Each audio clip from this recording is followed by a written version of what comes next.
call this meeting of Mulberry City Commission order Tuesday, August 18th. It is 6 p.m. If you would please rise for the invitation. I don't see you. I guess we have Coach do Go it. by the flag. You feel like praying? Best I can. Gracious Father, once again, we come just to say thank you. And as we enter this meeting tonight, we ask that you would be with each and every one that's here. Go with the sick as well as the shed. We ask that you would just bless the city of Mulberry and everything we attempt to do. Please and all blessing in your son Jesus' name. Amen. Amen. Please join the pledge. I pledge allegiance to the flag of the United States of America and to the republic for which it stands, one nation under God, indivisible, with liberty and justice for all. Thank you. You may be seated.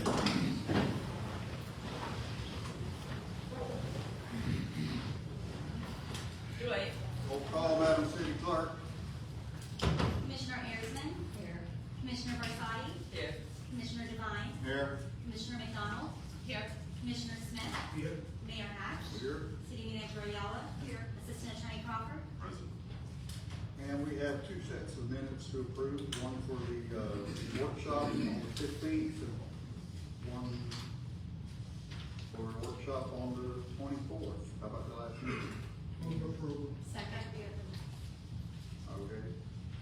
Yes. Commissioner Dyke. Vote. With all of the minutes that we had lately, I've been a little drowning in minutes, but we'll have quite a few on the next agenda. Okay, so we're just approving the two workshop minutes tonight.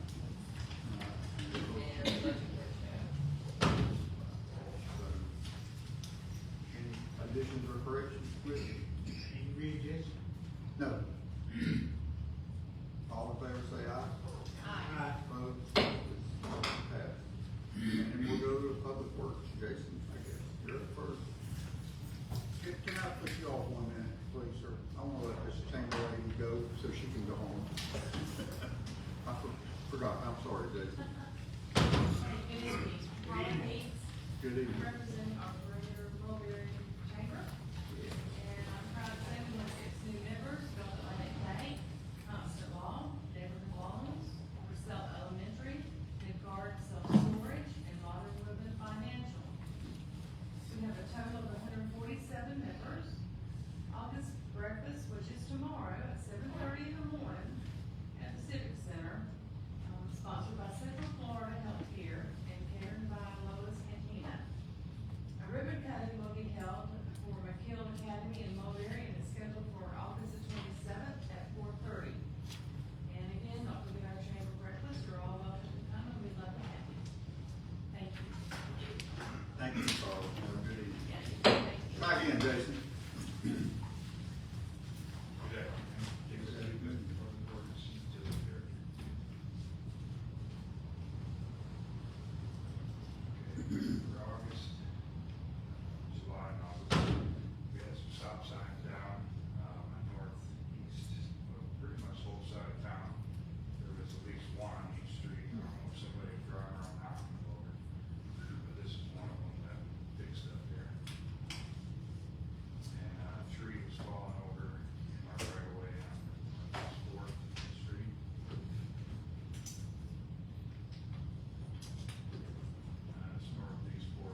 it's not real loud. I'll let Catherine check this.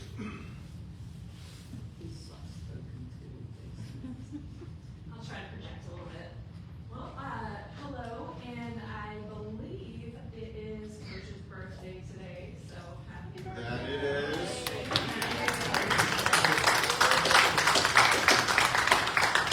We're happy to have you, glad you're feeling better, glad you're here tonight. Yeah. Also, primary election day, so if you have not yet voted, you've got 55 minutes, leave and go vote now, and you'll make it there. Open till 7. So, this is July, our recap for Studio 37. July was a super busy month for us. In July, we had 57 different classes and workshop sessions.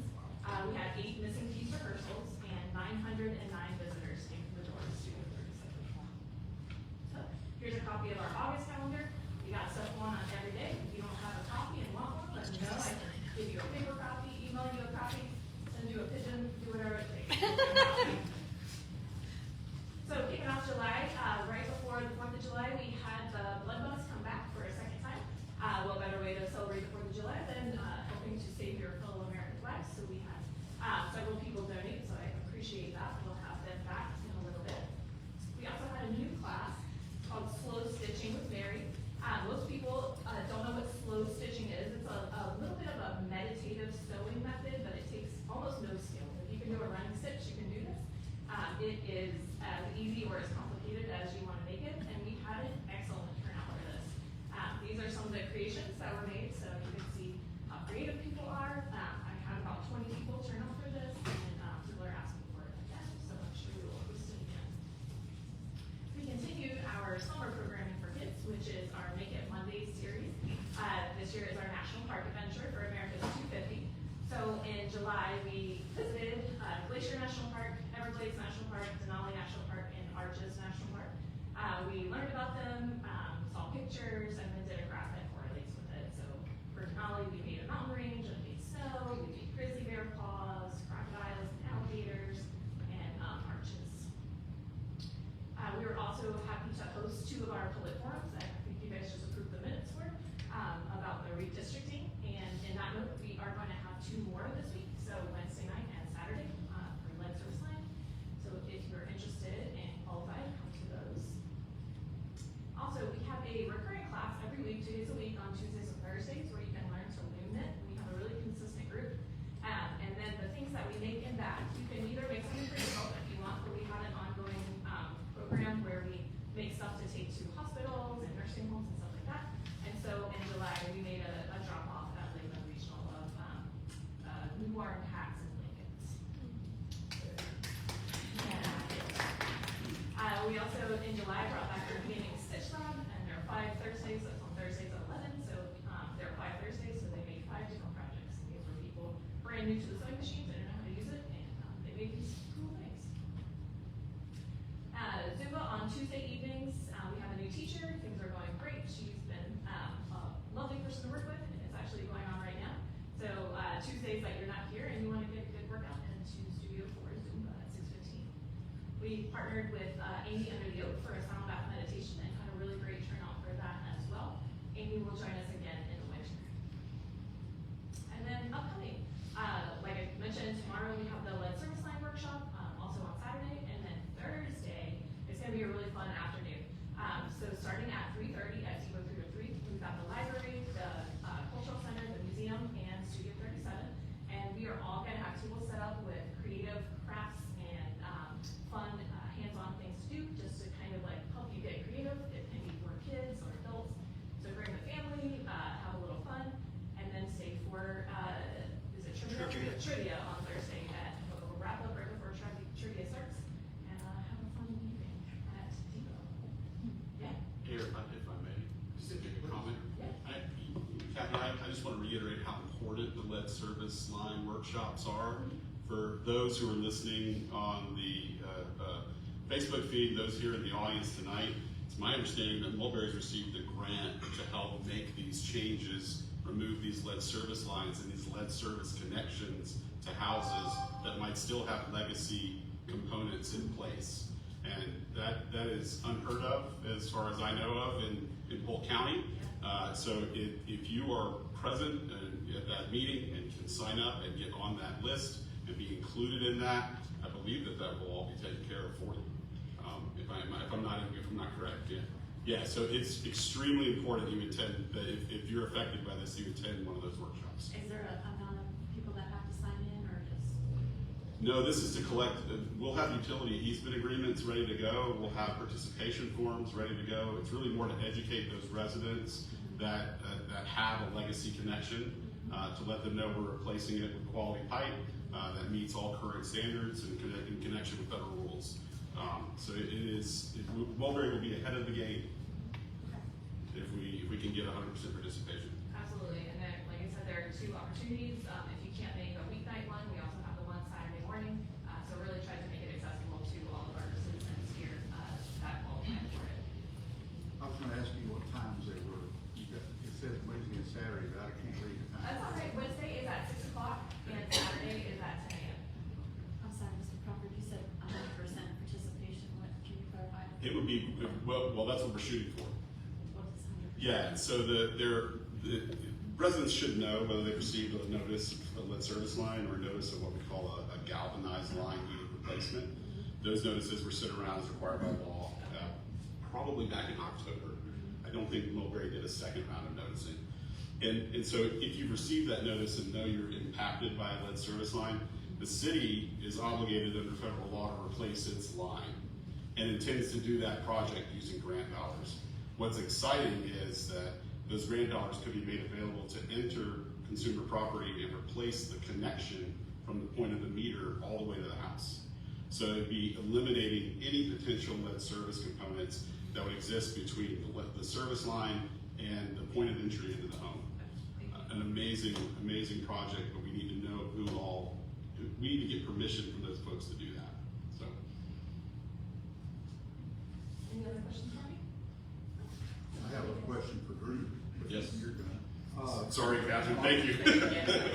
On that, I had a resident ask me about a lady that came, and this is an older home, like Mhm. 1920s type home. The homes we're worried about, sure. And, had a lady come to his door and asked to come inside his house to check his water. Could that be related to that? Most likely, most likely, Okay. most likely, yeah. But they would have done that months ago, it Yeah. would not be right now. Yeah, it would have been months ago. Okay, well, it wasn't, it's recent. Oh.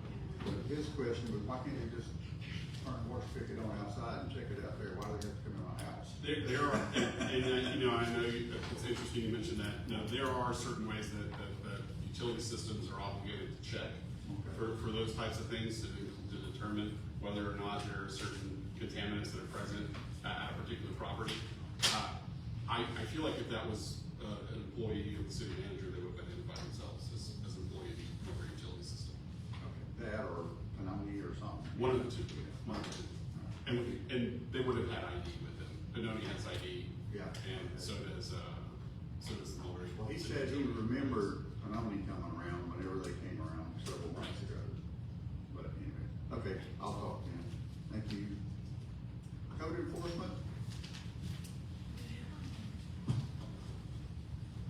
Ms. Bond, come on. Good evening, commissioners. I think I'm bringing up the tail end of all the annual reports.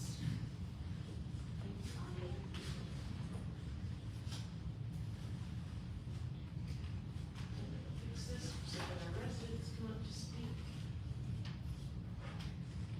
One too many. Okay, we're done.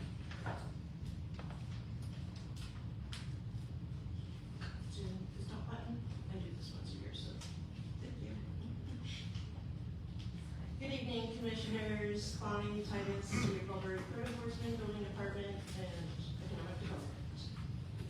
So this is our annual report. We're just gonna touch base on a few things that we have going on. I'm not gonna stop to read our mission statements, they're right there for you. We did, in January, we went and had an agreement with Planning Advisory Service Agreement with Central Florida Regional Planning Council. And they do a lot here the city, so just a few things they do. Annexations, zoning, future land use changes. Like you saw, they did for Hughes application that went from unassigned to heavy industrial. They do coordinate planning and zoning board meetings, development review for civil plans, coordinating development meetings. We have quite a few of those that you don't even know about because sometimes they just go away. But they coordinate all of those meetings for us. And they do a whole lot more. So when we did that agreement with them, you were told we're having an agreement with Central Florida Regional Planning Council, and then we're gonna have Bonnie do what she used to do when our planner came on board. But you were never told what I do. So, just a couple things that I do is, this is our zoning districts, and people will come in and they always ask, what can I do? I just bought property, what can I do with it? So, on this chart, it's many pages, this is just a little screenshot for you. But you can see the zoning districts, like single family, multifamily, highway, commercial, and such. And then it lists everything that can be done. So when you see the letter P, it's permitted. If you see an S, it's a special exception. And if it's a blank space, it can't be done. So a lot of that, we have a lot of that. People buy property and they just want to know what to do with it. And also the development standards. That is how big their lot is, how much, what are their setbacks for when they want to build. And a lot of those phone calls come in, and the Central Florida Regional Planning Council would be inundated with calls and emails if we didn't keep some of that in-house. And we also let people know what their zoning is. So I thought it would be fun to let you know that we have some fun facts here. And our Article 7, first of all, we do business tax receipts also. Okay, we review them to see if the licensing is okay to do in that zoning district. So with that, we've had several home occupational requests. So our fun fact is that in an authorized home occupation, no person other than a member of the family residing on the premises shall be employed in that home occupation. It's a fun fact. So with code enforcement, we'll move on. Code enforcement, if I was told I could only have one slide up there tonight, this would be my slide. Just so everybody would know the code enforcement process, how important it is, and actually how long it is. It's not an overnight thing, it's something that, it's a process, it's due process for our residents, and it's a very important. So with code enforcement, we had 122 cases this year, and we have a little pie chart there for you telling you our violations and the percentages that they were. We had 63 of those cases go before the magistrate, and with that we have all of our agendas and minutes on the city's document center right on our website, so if you want to look at those. And now the only violations, Monty, are these actually pictures you took within the city limits? Absolutely not. I didn't think they were, okay. Absolutely not. So, another thing that code enforcement does is we do damage assessment. We go in May over to the county to review the county's damage assessment program to make sure that we're all up to date on their changes and everything.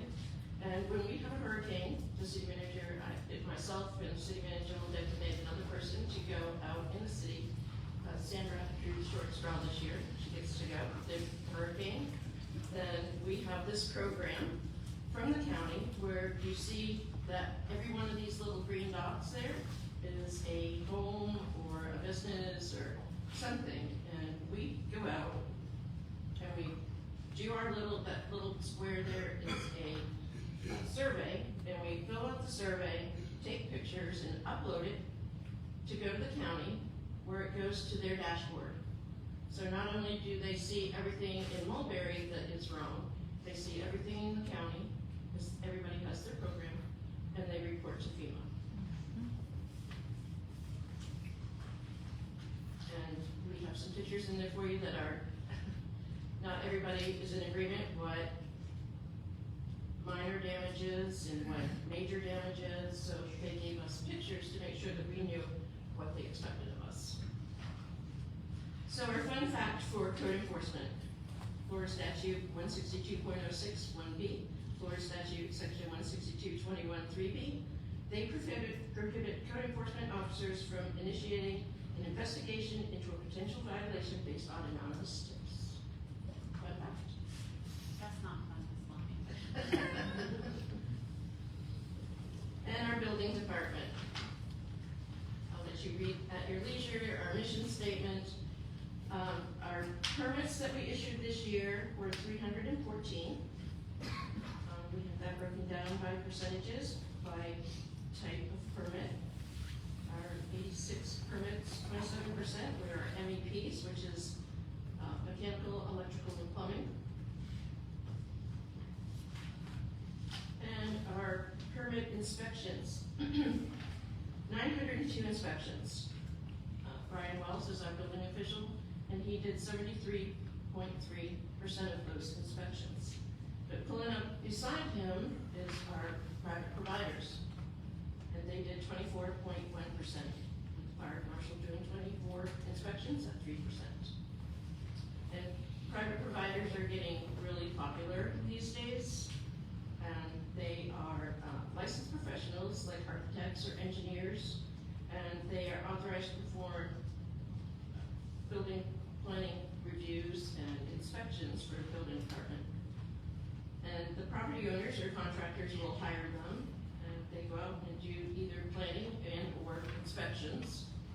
And then they submit the required notices, reports, and inspection results to the local building department. So you can imagine how much more work they have created for the city and counties just by having private providers.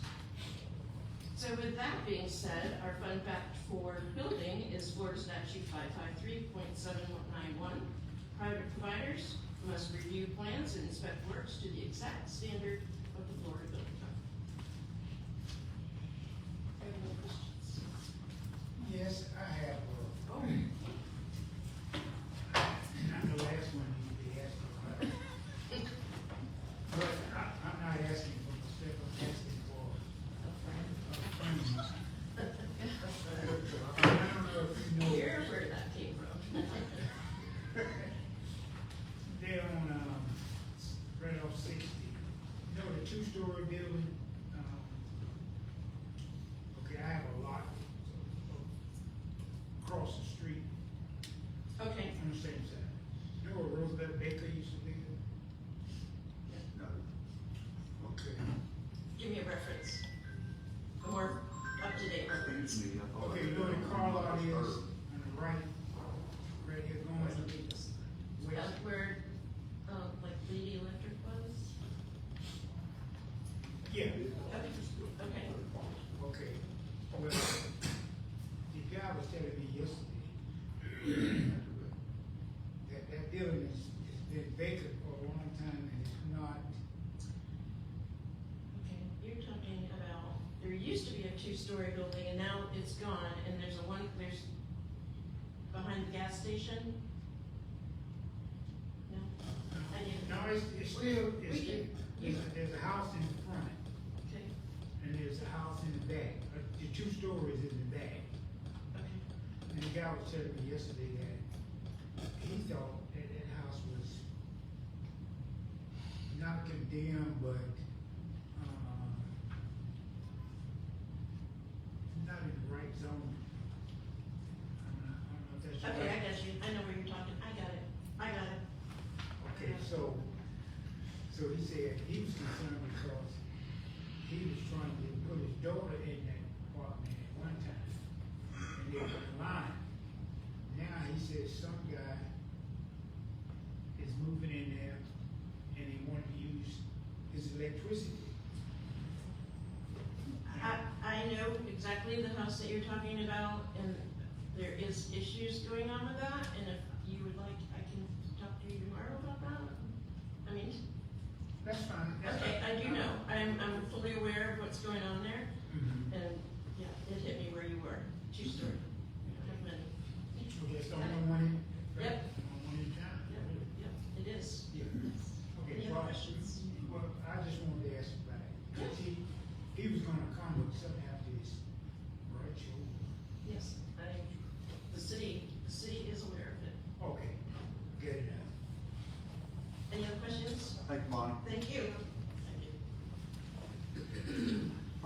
business is discussing action on redistricting. You want to speak to this? Yes, sir. I have a question. And I know, I think there's several different factions of the city. Some people want it this way, some people want it this way, some people want it this way. Is there a way that, and this may sound just odd, that you put like 3 different things on the ballot and have our populace vote on which one they would like? No. Well, and the reason I say that is because the Florida law lays out how a charter amendment has to be specified. So you have to provide them a yes or no question. You can't provide a pick your option question. So unfortunately not. Can you have more than one option? You could theoretically, but what would happen? No. But what would happen if they all pass and they all receive more than 50% of votes? Yeah, more than likely that's the condition you have to worry about. So I would advise you no. Can you say you can only vote for one? You can't, by law, you can't do that. You can't, you have to have this is the question, yes or no. When you vote for a candidate, you only vote for one. True, that's true. And there might be multiple candidates, I agree, that's right. But this comes right out of chapter 166, Florida statutes. Plus also, yeah, actually, I take that back, it's 101 Florida statutes. Give me 1 second and I'll pull it up. In essence, anytime a question has to be presented in referendum to the voters, it has to be framed in either a binary choice. Yes, no. So we put one thing on there, and then if it fails, we gotta come back and do another? Is that what you're telling me, so to speak? That is generally the way that works, yes. I'd like to make a motion to put it on the ballot for the residents. I would like to send in the residents here that came to speak today. That's happening. I know there's pro and con, I know they're here, right? Mayor, did you hear my motion? I did, Okay, I just want acknowledgement, thank you. but if you're second, it fails. Would you not want to put it on board to your community, the one that you always say, this is who we want to hear from? I don't mind when it comes time for citizens to speak, if they wanna come up and address one way or the other.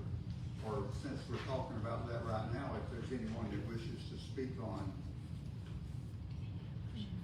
redistricting the city, you're welcome to come up and speak. Anybody come on, one at a time, please. Name and address. Kenneth Lemieux, 128 Lakeview Drive. I prepared a few things today. So the one main thing that people will say about at-large districts is that the commissioner's electorate will be more for the city. But that is the only argument that's good about at-large districts.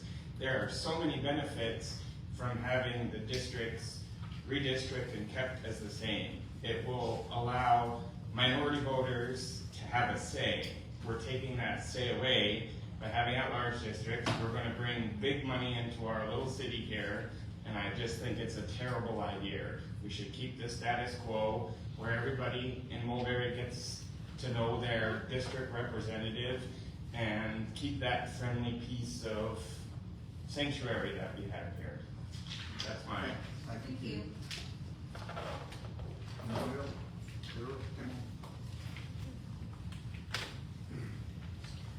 Okay. Sorry, I was waiting on the board of order. I thought it was like a motion had to be there before the public comment, so that's why I was hesitant. Darrell Bailey, 1511 Harlan Circle. I'm actually going to read this on behalf of a city resident who wasn't able to be here. My name is Brian Ingalls, a joyful resident at 1205 Northeast 7th Street here in Mulberry. I wish I could be with you tonight, but I'm going on work travel tomorrow at 5 a.m., and therefore we are celebrating my son's 10th birthday tonight. I have asked other community advocates to read my concerns and comments in my absence. Regarding redistricting, it has been said numerous times that the commission desires to hear the voice and will of the people. To honestly say this, the only conclusion would be to put the vote not solely before the commission, but rather before the people. Otherwise, the redistricting measures stay within the confines of 5 individuals. To hear the will and the voice of the people at the ballot box will allow them to decide if the city should A, reduce legal liability exposure with ongoing redistricting measures, reduce ongoing fiscal duty to redistricting efforts, provide opportunity for those who have a strong desire and hope for Mulberry's success or live in similar districts as other incumbents to run, provide for competitive elections rather than uncontested elections, and voters remain the safeguard regardless of future concerns. Protecting incumbents should not be the goal. Regarding the aforementioned concerns, map drawing is not a cheap venture and will have to be repeated. Defending the map can also potentially rise into the hundreds of thousands of dollars.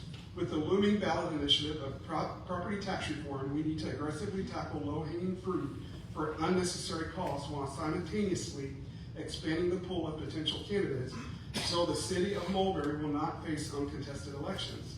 Eager individuals will pursue the office rather than other potential methods. At the end of this, the voters are the safeguard for the current seats and future seats. To believe you must guard these seats from them is a dangerous path in such a small locality. I hope you hear the charge of hearing the voice and the will of the people, both now and for in the future. Thank you, Brian. I think hopefully I have like a minute and a half left.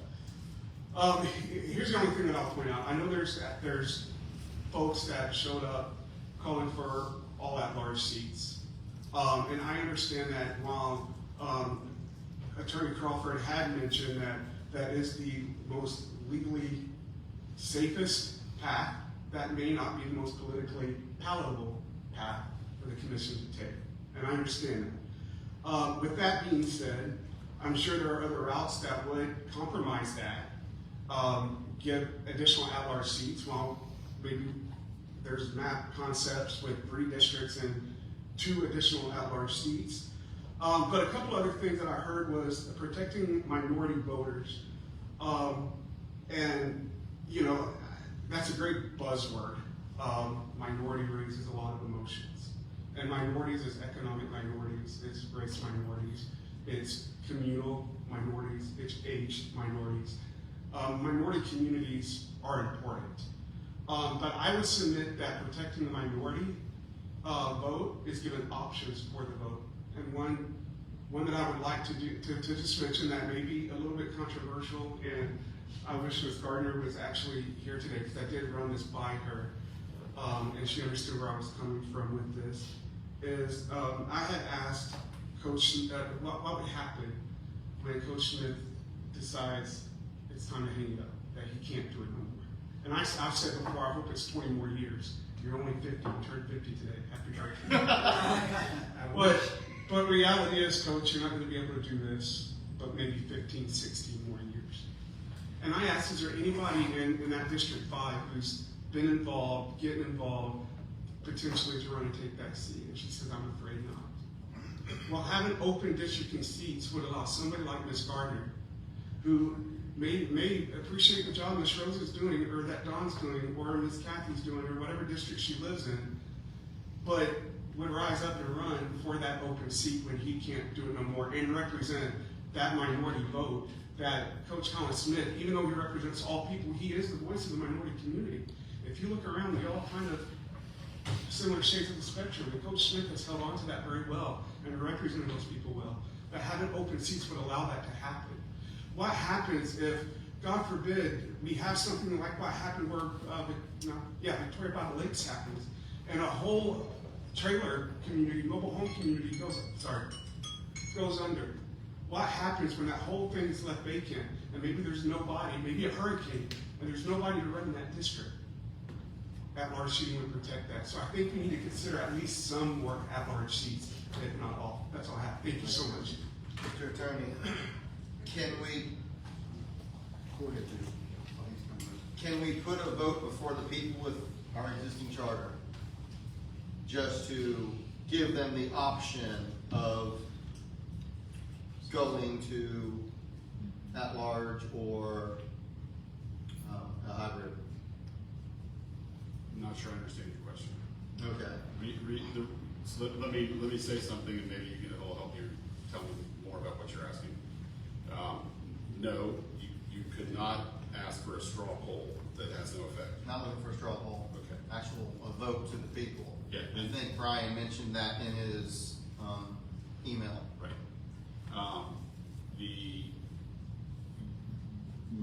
Generally speaking, you would not submit a question by referendum to retain current language.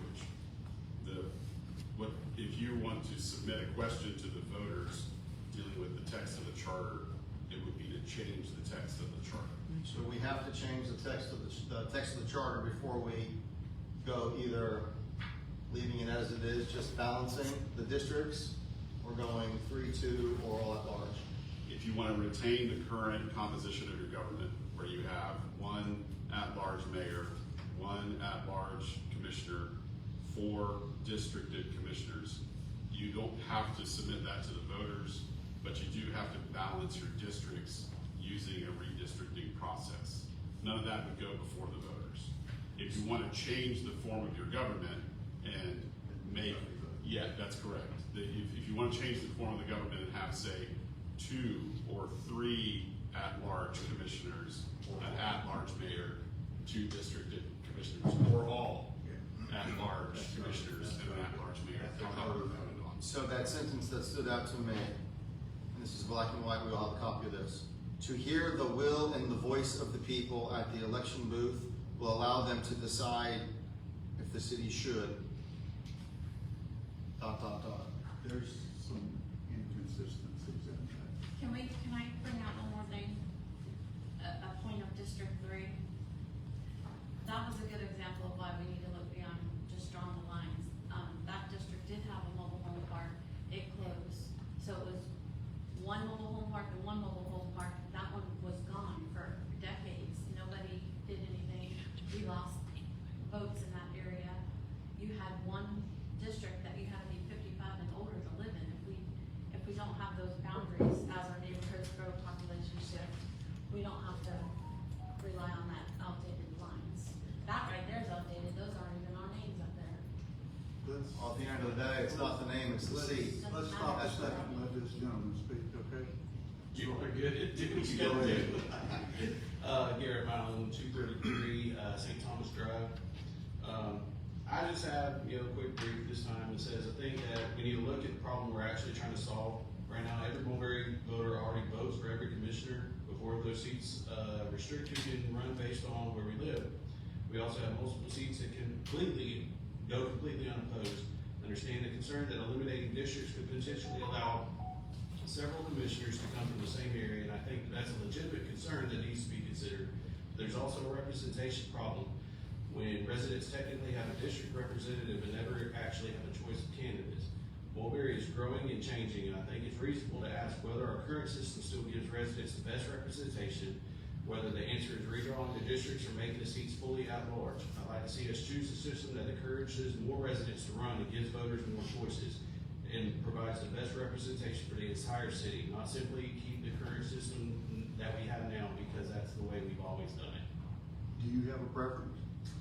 I would like to see the at-large, just because it's like he had spoken, when it comes to certain districts, you're just not gonna have somebody run for it. So now you have a seat that's running unopposed, it kind of puts you in a bind. I mean, I'm all for fresh in. I mean, it's just, it's how things need to work. And I give that opinion all the way up to the very tip top. I don't think we should have 1,500 years, going on something. So that's my opinion. Okay, thank you. Thank you. Anyone else? I'm going to put in a few words, but I'll wait. Okay. Come on, Maria. Hi, good evening. It's so great to see all of you. My name is Maria McClintock, 1422 Northeast 1st Street. It would just help me if I summarize really quickly what I understand the conversation to be is that Mulberry is out of compliance with their districts. So we have to do something to balance the districts. As we can see right here, District 4 and actually District 5 are both the larger districts, but District 4 holds more in population, right? So resizing the districts, making sure that they're balanced with population, that's the issue that we're addressing. Personally, through all of the conversations that I've heard, through all of the conversations that I've been a part of, I have come out in the middle to say that I think the hybrid model kind of gives us the best of both worlds. So we have the 3 districts, 2 at-large seats. I think that gives, the extra at-large seat is gonna give that merit to the argument that, you know, we need to have those fresh faces, we need to have more opportunities for people to run so they don't feel like they're running against someone who is, you know, a pillar of the community. And in that way, we also can satisfy those that want to keep the districts, right? So we have the 2 at-large, but then we also have the 3 districts, so those would be 3 balanced districts, balanced by population, hopefully a bit more balanced by size. I don't know if we have the other map model that we could look at, but I think that's a great visual if you've seen it in some of the public records with the 3 districts. Originally, I was in favor of the all at-large seats, and primarily for the reason of Mulberry is a very small city. So we're like really taking a cube of cheese and like cutting it into 4 pieces and everyone gets a little nibble. And I'm not trying to be sarcastic because I have lived in Mulberry my entire life. I love the city of Mulberry. I love that we're a small city. But in my mind, it makes sense to have the all at-large seats. However, like I said, through listening to the conversations, through listening to the problem that we actually need to solve, and in a way that is really going to get everyone on board so that we can put it on a ballot with a yes or no question, right? And so, What's your final answer? What would you yes, thank you. My final take on that again was back to the middle, the hybrid model, the 2 at-large seats, the 3 districts. I think that that kind of gives everyone what they're looking for, and I think that that's ultimately our goal is to be cohesive, to move into the future together as one accord. Thank you. 2 at-large seats and 3 districts? I believe that is the drawn-up map. Huh.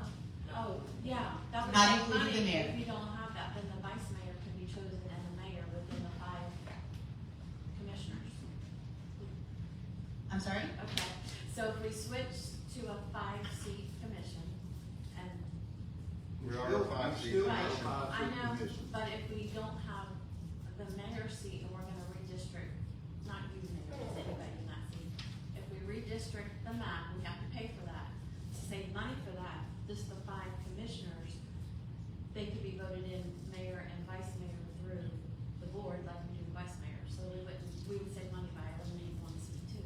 That's the Bartow and Winterhaven model. Yes.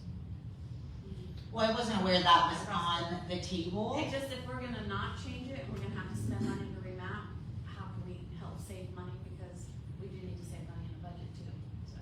Absolutely, and you guys are a very intelligent group, and you guys can come up with a solution to that. Specifically, I was just speaking to the redistricting, and I trust in your ability to manage a budget. Thank you. Yes. Kathy, you had a comment before you begin? Actually several. The thing we have to do, if we go to put on the ballot as, all districts, if it doesn't pass, we're still right where we are right now. We have to reboot and start all over again. When I look at the emails that I've gotten, when I talk to the people on the street, I mean, you see some of them here, but that's just a small sprinkling of them. People don't want to not to have a voice in their district. They don't want not to have somebody that they know is their representative nearby.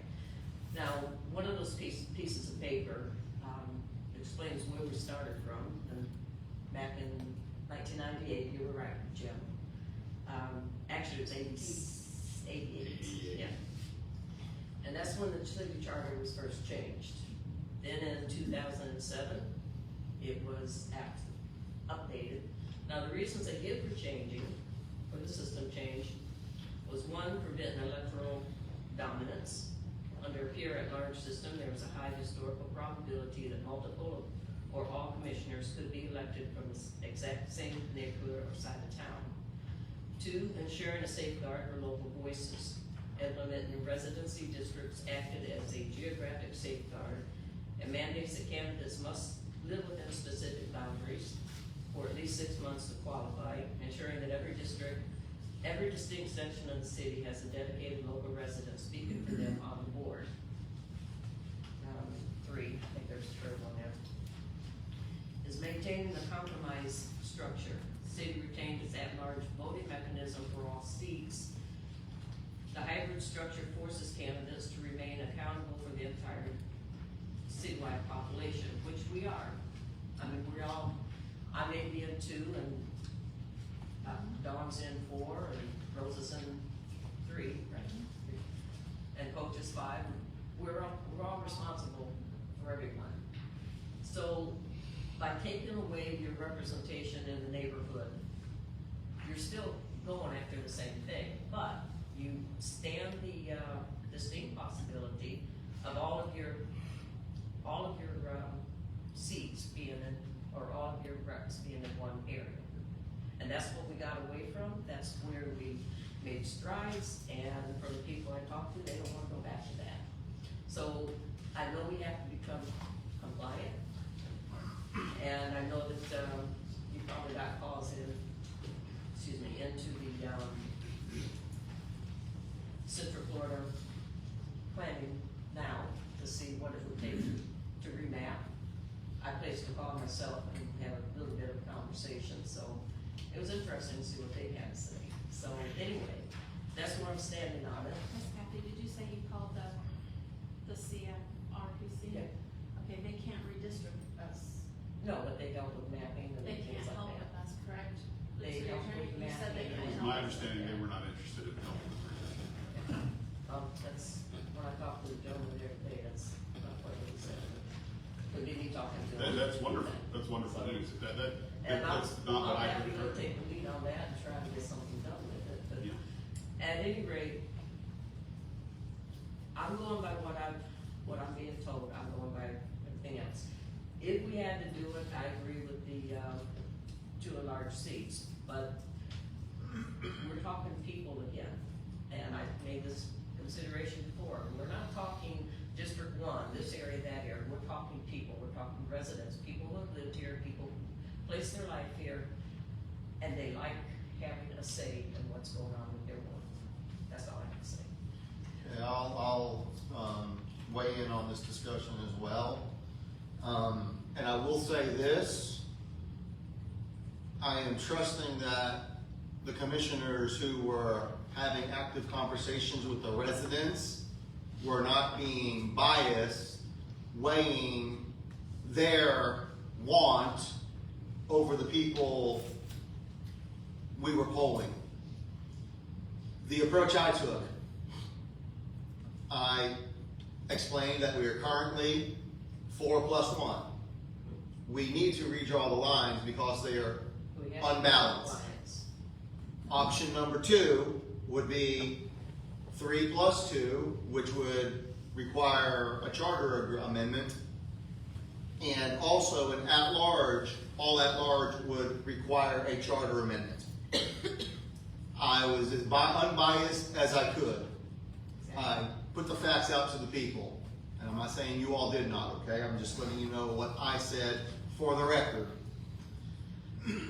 And I spoke to 10 residents who were interested in just redrawing the lines, 2 residents who were interested in 3+2 hybrid, which I believe that is good for this. And actually, the first person I spoke to in the at-large column just stated that she changed her mind. So I'm going to move your name to that category, Maria.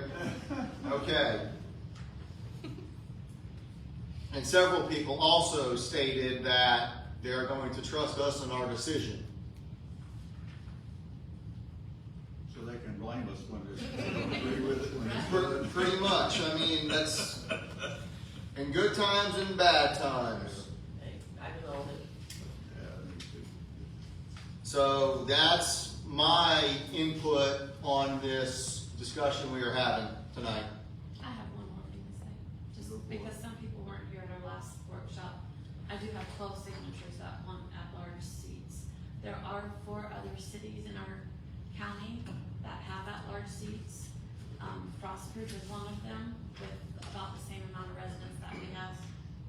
They don't, you could say they can come all from one city, they haven't experienced that, that's just, there's nothing actual facts on that. There's hearsay, but there's no fact source information. We have, Winter Haven, which has 64,000 residents, and they have all at large seats. And another one is Dundee, they have all at large seats with about 7,000 residents, and they do not have any trouble with that large seats. Frostproof is unique in the fact that they don't, their mayor, like I shared with you, if we just go to the 5 commissioners and vote within there for the mayor and vice mayor, if that would be a savings to our budget, which we usually have to start making cuts because we don't know if we're gonna lose property tax or not, but that's just not a big impact, but it's one impact. Or we can save that money to redistrict, to pay for the redistricting of the maps if we maybe have 3 at large and 2 commissioners, whatever. But there are other cities in our county close to home that operate this way and there's no trouble. And you stated you have I 12. erased my name. Okay, you erased your name. Well, I wasn't going to mention that, but that's all right. So you are withdrawing your push of the at-large as well on this petition. No, I'm not adding my number to be fair to the people. Okay, I could so bring my entire family here. we have 11 then, not 12, and we only have now 7 families instead of 8 families with the same address. Okay. They're voters. Now, Mr. Attorney, can this petition be used and verified that these addresses are correct? I mean, it states on here, please sign only if you reside within the city of Mulberry. Use your legal signature and current residential address. Petition organizers may verify residency before submission. I heard that there was a petition effort happening. I have not seen that petition. Well, I guess, sent to us is this that afternoon what before the the meeting meeting started. It's been circulated? Right before the meeting started. Just like the other emails. Yeah. Right before it first started. Yeah.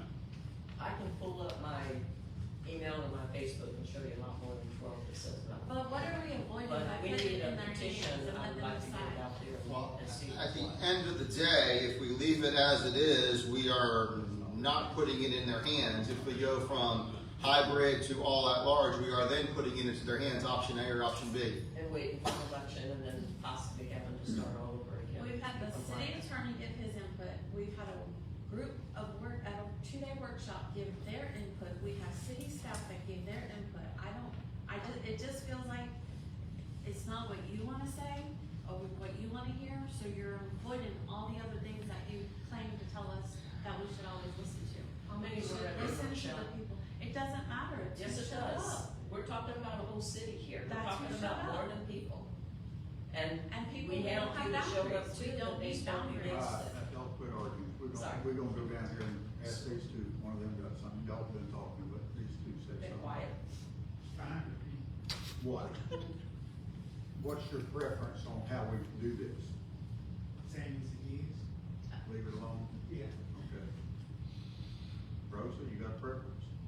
Well, I know what I think, but talking to people that I live with and amongst, Right.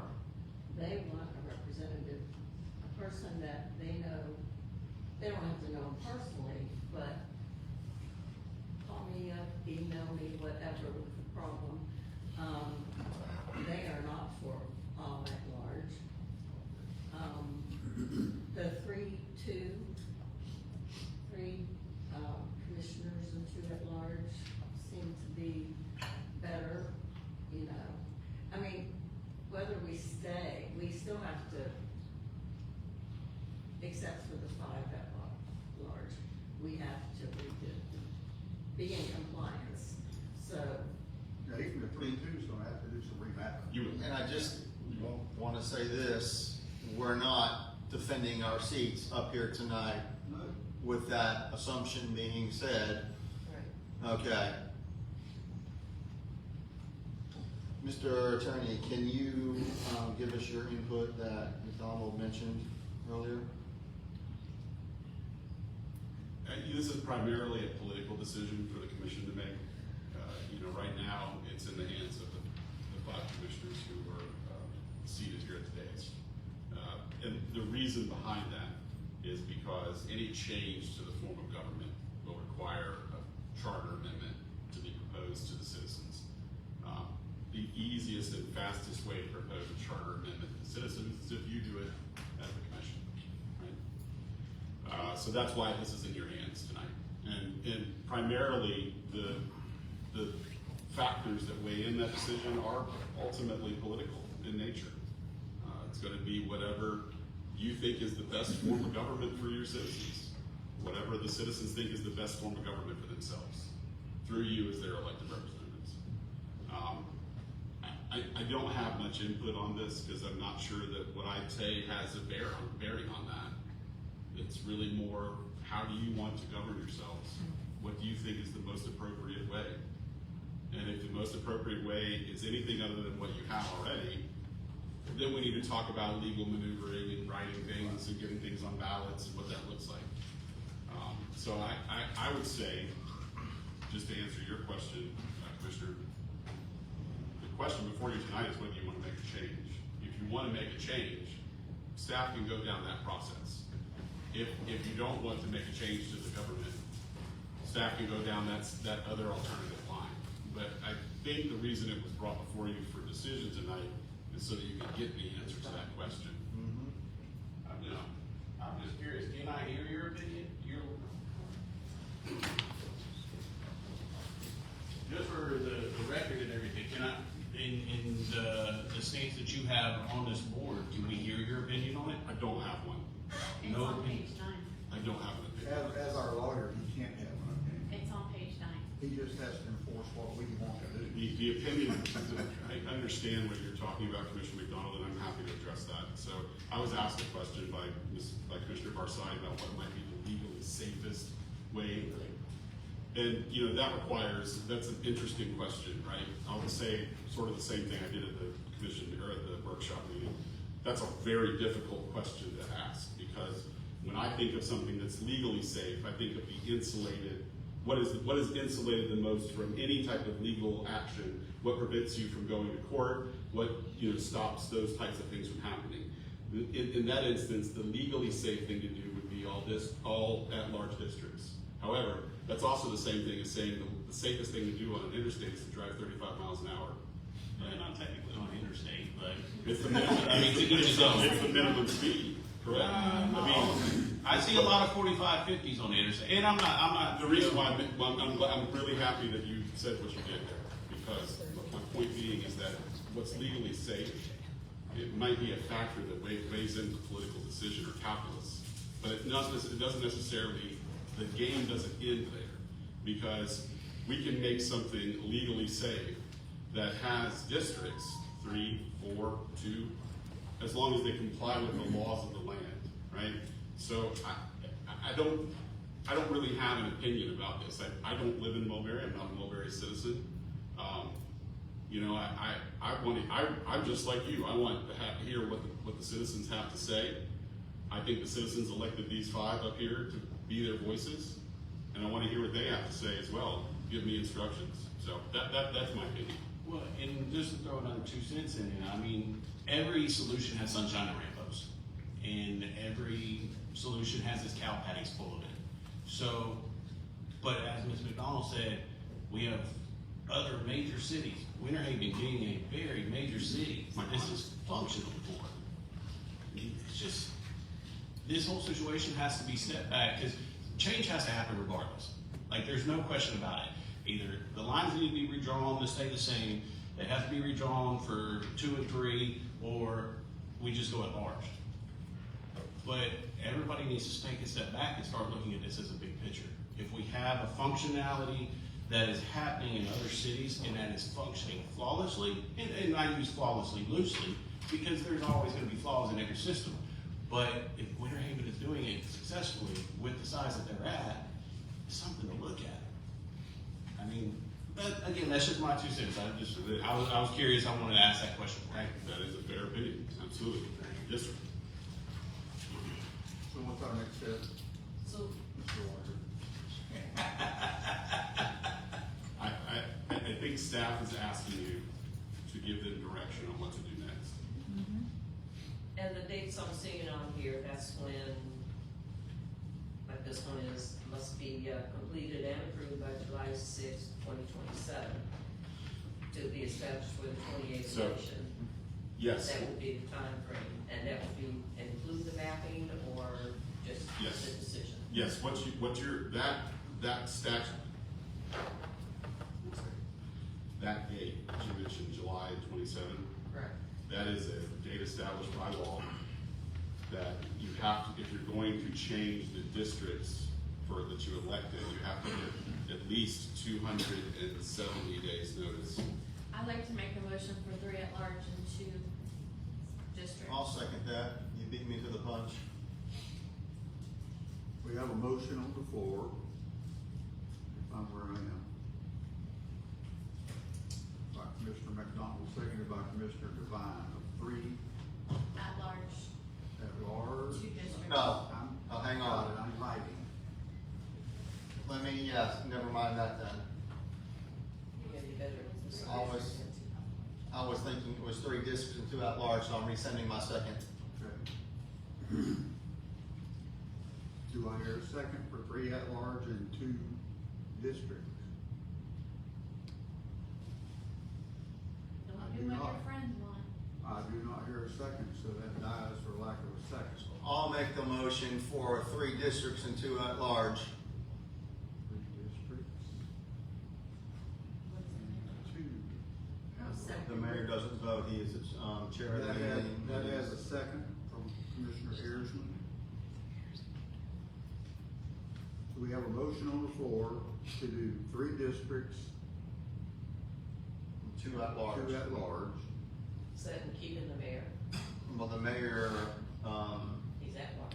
Is that? he is at large, so that is with keeping them, yeah, I would say so. Yeah. The mayor only votes when one of us is not here, the mayor chairs the meeting. No change to the mayor. No change to the mayor. Okay, let the minutes reflect that too, please. Is there any discussion? Roll call, please. Just, anybody out here wanna speak to this?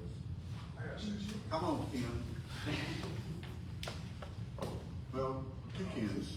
Oh, yes. Ken Reich, Able Linux Market. I'm sitting in the audience here listening to stuff. I think you guys need to have a good Star Trek mind meld. Yeah. I think you need to pass off right now and have some thoughts.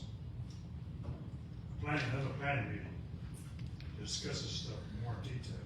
I think you're rushing more. It's very serious, Yes, it is. and I think you need to really think about it. Do you have an opinion? No, I don't have an opinion yet. But I think just being too much rush right here. I'm gonna agree with you on that. Looking at the numbers here. I mean, really, it's a big thing, and it needs to be thought out thoroughly.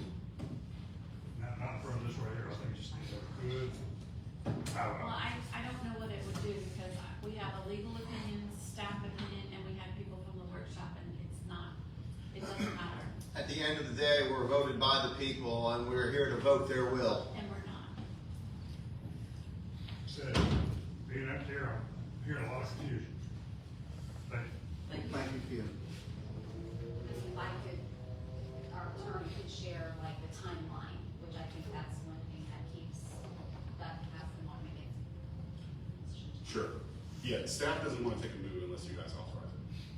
And we are running out of time to hire a consultant, generate maps, have those put before you, debate where it should look like, and have that ready to go in 270 days before your next election. You have an opportunity here in 27 where you don't have an election to have a special election, which will likely occur on a municipal election day, for a charter amendment if that's something that you're looking forward to. Now, if you'd like for all of that information to be prepared ahead of time, let's move down that course. But so far as it's been framed, at least to staff, it is a one or the other proposition, and they would like to know what the answer is.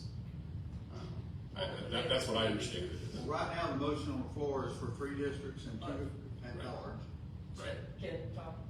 Oh, yeah, Ken, come on, Kenny, I'm sorry. Wakefield Drive.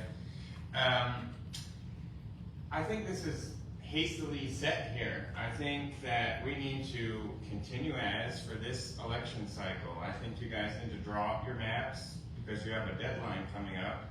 And if you really want to put it to the voters, you'll put it to the voters next time you need a change to these maps so that it's not one or the other. This at-large thing is going to be bad for the neighborhoods. People are not going to like it.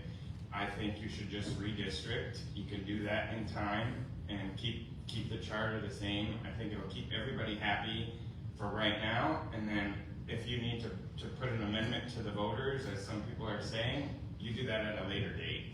And then the voters of Mulberry can decide if they want to go to at-large districts after for lack of a better term, after the gun is not being pointed at the head here. Because that's what it sounds like by the city attorney. You have to make a decision by this or something's going to happen to the city. And I think that's putting a lot of stress on people that probably shouldn't be there. I don't feel stressed. We've been dealing with this for I'll go ahead and just make the counterpoint that this conversation has been going on for well over 2 years, and so I don't think that more time is going to bring more clarity. I think that everyone has their opinions set in stone. We need to go ahead and just take a vote and move on. Thank you. Thank you. And I'll say this, the people who were at these workshops took their time, as I mentioned that Wednesday and that Saturday. The people in these emails took their time. The people I spoke with took their time. The people on this petition took their time. It's a mixture of everything in here. We can't just focus on just people that show up at the meeting because we're representative of everybody that elected us. I have a lawyer's question. Sure. If this motion passed, which is 3 districts and 2 large, do you have to do a map before the election? No, sir. You do not. You do not. You would have to, we're getting into practical advice now. Yeah. So I would suggest you do, but you don't legally. Legally, what I understand the motion is an instruction to staff and to the city attorney's office to generate a proposed charter amendment with 3 districted seats and 2 at-large seats for the 5 elected commissioners, leaving the mayor of the city. So if you want to have some visual to go with that, what that might look like, I think that is an excellent communication to your voters. But I'm not your staff in that regard. And know that, Nor sorry. you're fine. And know that if we do change this, we have to keep changing the maps, and that costs money. I don't remember the dollar amount, but it costs money. Yeah, I think either way, you need to have a map consultant on board to help you with that. If we change it, if we If you don't have all the go laws, in we all the keep paying. The other thing I would caution you too is that if you, so that deadline of July 9th is sort of set in stone. The map will have to be generated by that date. So if you wait until after you hear back from the citizens, which would happen roughly in April of 27, you would only have a very short window to generate those maps. We keep paying, I understand that, but in Amendment 3 world, we may no longer be functioning as a municipality in 3 years, so all this is done in vain. Hold on, let's see what they're. So, real quick, and I was originally, still am technically, but in the original meeting, I was at the workshops for all at large. But I do have a question because there was a question asked, so I want to make clarification because this is a compromise, correct? This motion on the floor is a compromise. So everybody would still fall under a district, correct? Under the 3 model. Everybody would still be in a district. So you would still have a district representative. So you're not going to lose your district representative. Problem solved. For those of us who are concerned about possibly having competition in seats, in the event in the future after people retire, and there may be people that aren't benefiting the city, but there's just not a lot of populace rising up. Somebody can rise up and challenge that seat, and that would protect somebody from coming in who was big business and wanted data centers, so they move into a weak district, and all of a sudden now they're keeping their seat, and now they're pushing data centers in Mulberry. Hypothetical, right? Somebody could challenge them for that seat. So I think this is a great compromise to go ahead and everybody has the protection of their district, their local district, and people can actually run for a seat. And they're not running against their homeowners association president, or they're not running against the secretary of the church, or their deacon, or something like that. I think this is a great compromise. There's been plenty of discussion and opportunities. Every minute, every chart. I called, and within, I think, 3 minutes, I had an email with a full presentation slide. So the information has been out there for people who want to see it. You guys have taken your time and heard a lot of opinions, and guess what? You got more opinions. So I think this is a great compromise. I would hope this would go unanimous, because this is listening to the voice of all the people. Thanks, sir. Thank you. Are we ready to vote? Bonnie signed in, she wanted to speak. Who did? Bonnie. Come on, Bonnie. So we're gonna have to speak Well, all this, over now, hours. let me ask you this. We're just now talking about redistricting. Is that what you want to talk about? Okay, go for it. Good evening, Commissioners. Good evening, Mayor. My name is Bonnie Carlson. I live at 11 Lakeview Drive in the wonderful community of Anglers Green. Thank you. I am strongly for the 3-2, with the 3 being not at large, 2 at large. 2 large, 3 districts. 3 districts, and that's why I rushed up here to speak. Thank you. There are so many people who want Mulberry. We're doing something great here, guys. The people that live in the communities around us, they want us. Polk County, they want us. They all want Mulberry. They want us. Because we're doing such a great job in the city for our citizens. And they're saying, wait a minute. We want them. We want their money. We want control of their city. If we have 2 at large, the majority vote will be for the people that are districted. The at-larges will not automatically have a majority vote. Why is that important to me?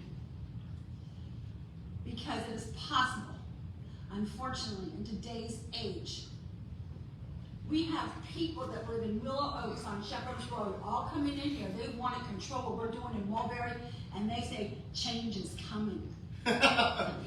Change is coming. Just one person. Okay? No, I had someone on Shepherd Road tell me change is coming. Okay?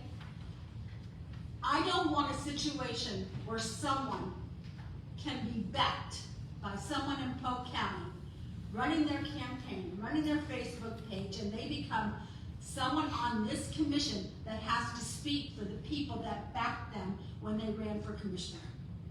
Nobody wants anything to hear from Leland. You know, they want us. They want us for the water situation. They want us for so many things. So I am strongly in favor of 2 at large and 3 districts. Thank you, Bonnie. Thank you. Sir, did you want to speak to this too? No, I was gonna go later, have something that's on subject. Something else? Okay, thank you. That's why I just want to check, make sure if you wanted to speak to this, you could.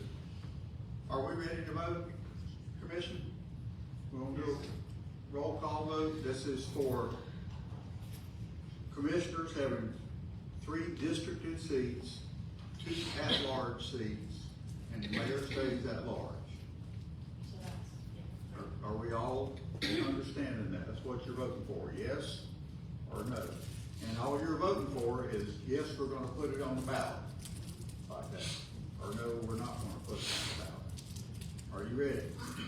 Commissioner Devine? Yes. How do you vote? Yes. Commissioner Haresman, how do you vote? Yes.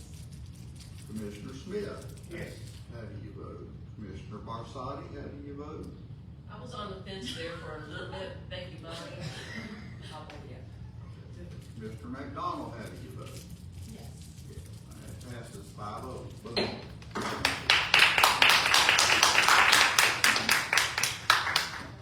Now, can we move on? What do we got?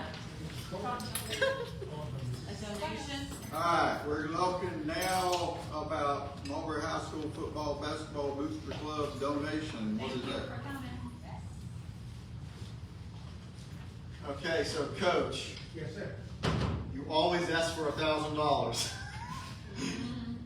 And when the Community Services Center came forward to seek a donation, I had to recuse myself from that as I sit on the board.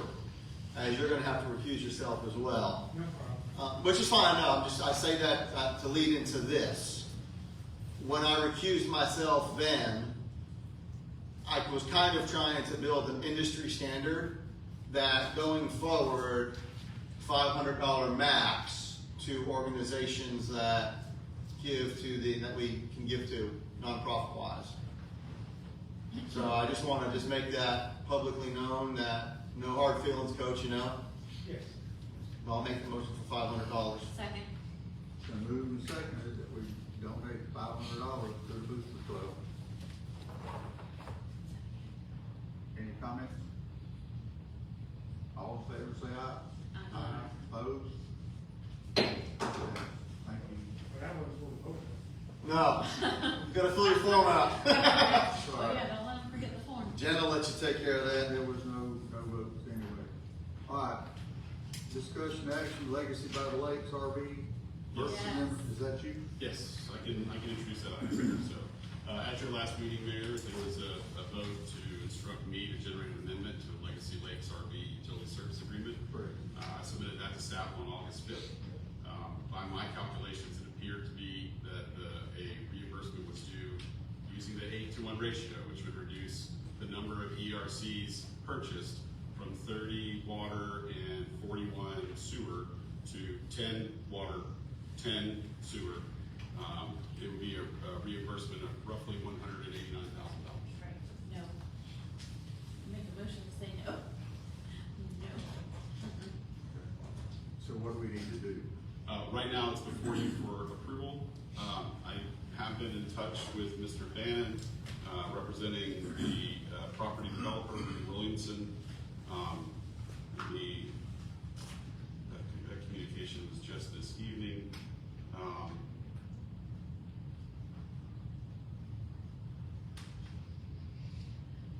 The only response was thank you for the amendment document, and then there was a administrative request made from your interim city manager.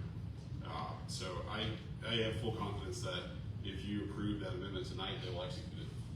Okay. I would like to say no, because that's quite a lot more than we planned, and we should listen to our city manager that there was plenty of time where our old city manager was here to keep that commitment, and this is way more than we anticipated. We can't just keep on letting this money go. That's $188,000. He had plenty of time to bring that back to us, why Mr. Johnson was here, not just put it on our new city manager several months later. Was there a formal motion in the last meeting?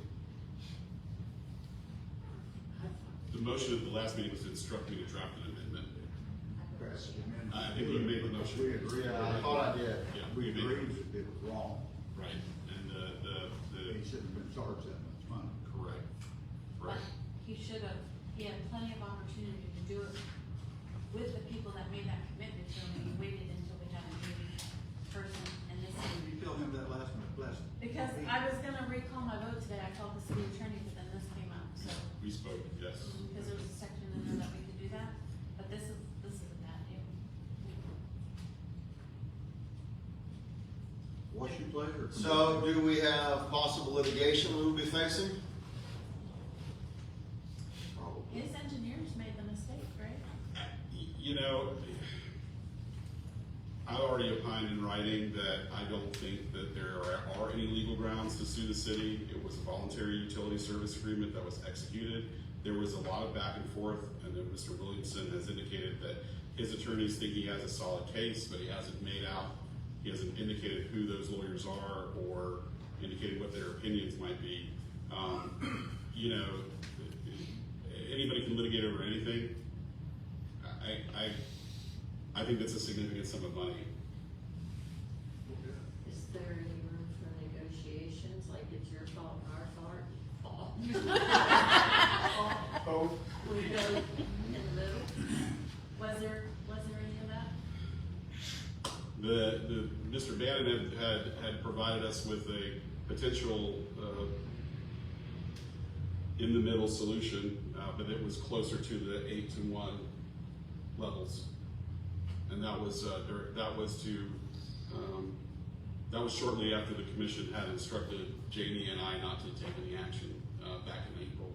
So, Ms. Ayala, can you refresh my memory of whose mistake this was, to your best of your knowledge? Sure. So from my understanding, this was a promise given, or an agreement given to the previous owner, not to the actual current owner. Discussions were had from the former city manager and the former economic development director with this individual. All verbal. I have not been able to put my hands on anything physical. The only thing that we have is where the former city manager agreed upon the paid ERCs. right. I have nothing stating, saying, let's honor this, we're gonna honor this. The previous city manager did have the opportunity to honor this because this request was during his tenure here. So that was the reason that I brought it to the commission, because I didn't feel appropriate for me to make the decision on this type of amount when I have nothing backing up those decisions that were potentially had. Can we possibly shelf this a I was bit gonna to ask the find same out thing. some more information? Because some of the things I was reading on that paperwork wasn't making sense. Like, they're estimating that he's on 50% capacity, saying that's all that they ever get. And- RV places don't hardly ever go 50% capacity, is usually over. Well, I think you heard from your former planner that the letter that was written to Ski Paradise was based on similar mobile home parks Right. owned by the Ski Paradise owner in different areas of the state. And so it was that data. It says it right here, the ski paradise, that Yes. quote was for ski paradise. Correct, and so, you know, Ms. Ayala makes a wonderful point, right? There is not when things are not addressed to you, if statements are made orally, there is a litany of case law that says your dealings with the city the city manager, the city lawyer need to be in writing.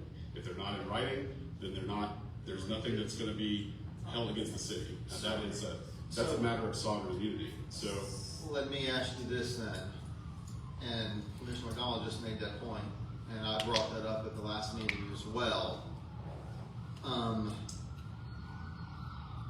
Was there a clause in the sale from one party to the other that the city would honor that? That's the question. Gonna kind of parallel it with the blue laundromat that is on near Carter's Barbecue. Sure. That property owner is not willing to sell it to somebody who is gonna consider turning it into a laundromat. Likewise, with the Studio 37, the bank could not have been sold to another bank. Right. Was there contract language in that purchase sale agreement? We have not been provided a purchase and sale agreement for review. Our understanding is that during the due diligence period, Mr. Williamson approached Mr. Borchers and obtained the Ski Paradise letter along with other components of information such as zoning, etc., correspondence about the property. I don't know if any conditions were made. I don't know if any promises were made. The city was not a party to their contract, so I don't think that any offers were extended. However, you know, at the same time, and this is this is the truly difficult part of this. If that letter, or if the ratio had been made known to my office, and it was known to Mr. Vann's office during negotiations, I likely would have raised the issue with staff and resolved the matter ahead of time. We did not see that letter until January, after we'd already negotiated and obtained a signed agreement in December. So it is sort of an after-the-fact thing. It's a difficult choice. So at this point, before handing over $188 grand, I think we need to do a lot more looking into it and finding out exactly what is what. Well, they didn't provide anything extra last time, and if you had it, you would have shared it with us, right? I would think so. More information there. Do we need to table this, or can we say it's done? Hold on, Coach got a question. Yeah. Is it possible, and nobody wants to deal with Rick, but I'm just wondering if the city manager could have a discussion with him about this situation. I don't know. I know it'd be a difficult situation to put you in as well, but, that's an awful lot of money, to be paying out, which we didn't know anything about. He So- gave us this document that was not addressed to his business. It says Ski Paradise, and that's his mistake with his business people. He can sue them. I kind of think that you ought to talk to Rick too. I don't think Here's so. how I view that, Commissioner Smith. During the time Rick was here, Rick had made the decision and offered them the reimbursement because he had sufficient time. He failed to do that. Right.